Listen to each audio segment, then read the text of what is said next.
We're applying our conscious attention to either do something that we maybe don't want to do, or the opposite, not doing, avoiding doing something that we really want to do.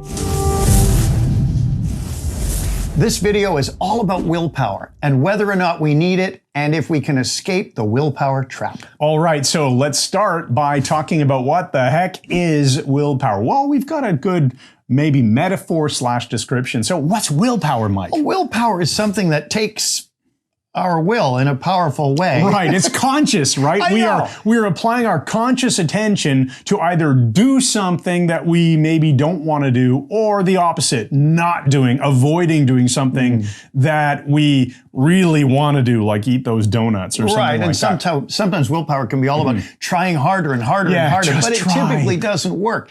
You know, trying to apply willpower in some situations is not only pointless, it absolutely won't work. I'll give you an example. A few years ago, I was running a lot, as you know, and I was very fit, and there was a hill nearby, and I said, you know, I run up this hill. I was getting into an argument with a family member, and he said how fit he was, even though he hadn't been working out. So he hadn't been training. And I said, you know, you need to have the aerobic conditioning to run up hills. And he said, I don't have the aerobic conditioning, but I would do it on pure willpower. Now, that's insane. It makes no sense at all. Did you let him at least challenge you to a run up the hill so he could? No, he wouldn't do it.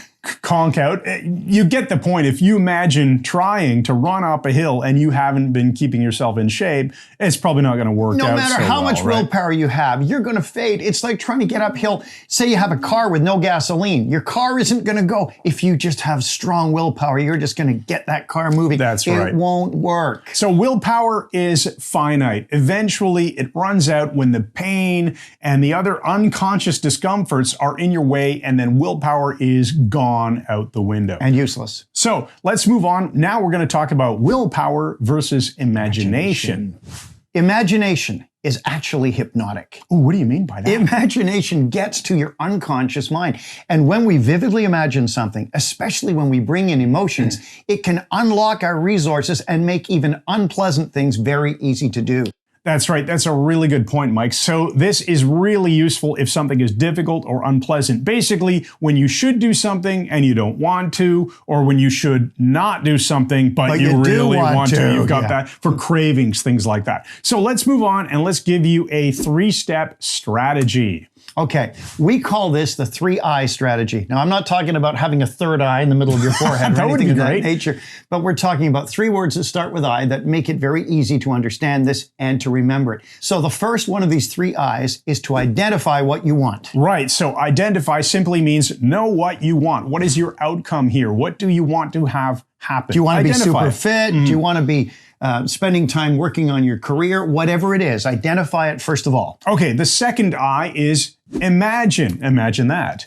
And that's really what we mean. So we want you to imagine vividly. Imagine that you see yourself doing this, doing it superbly well, whatever it is, and enjoying it. In fact, so that's where in NLP we talk about a dissociated vivid image. So you can make a mental image of that other you that has become the thing that you've identified that you want, and you see it, vividly imagine it out there, because that's then going to lead to the third I, which is install, your installation. So it's not enough to identify what you want. Oh, I want to be healthier. Then imagine seeing yourself out there, vividly healthy and vibrant and looking fantastic and fit. Step 3, install. You're going to reach out now, and in your imagination still, pull that other you inside, breathe, and feel the power of taking on, in your imagination, everything you want to be. Right. So if you're doing this either just outside of a trance or in a formal let's call it a self-hypnosis trance, make sure that the imagine step is really detailed and vivid. So in the example of wanting to get fit or get in shape,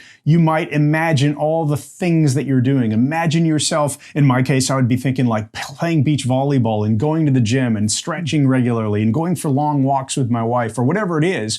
All these wonderful things. Somebody else might be thinking being in the kitchen, cooking wonderfully healthy foods. Whatever works for you, really vividly imagine all the details and then do that installation step. Imagine taking that other you right inside. Breathe it in and feel the power. And as you engage your emotions, it gets even more powerful. Okay, so now you've done the install.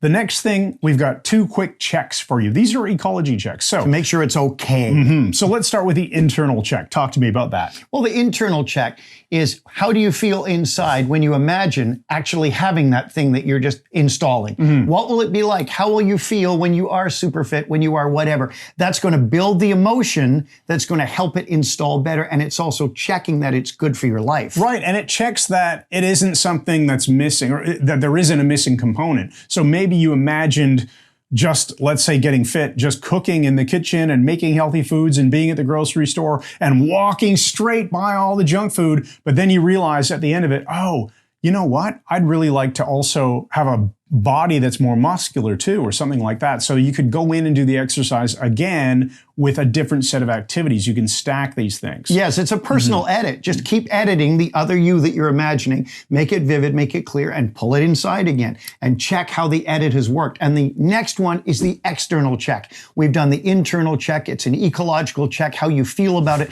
The external check is, when I have this, how will other people see me and view me? Absolutely. What will they think about me? Because that's an important point, right? Let's all admit that many of us care, at least to some degree, what others think and how others perceive them. That's part of being human. So you want to do that check as well. How are others going to see me? Is this what I really want? Internal check, external check. And if they're both okay, then get on with your life and let your new installation begin to work for you. So there you go. There are some simple strategies, or a simple strategy, to use your imagination rather than having to rely on willpower in your life. If you enjoyed this video, make sure you check out the Personal Growth Membership, which is our main training on how to build a better life. You'll find a link to it in the description under this video. And make sure you subscribe to our YouTube channel. While you're here, click that subscribe button, then ring that bell, ding, so that you're always notified when we publish a new video on YouTube, and we'll see you in the next video.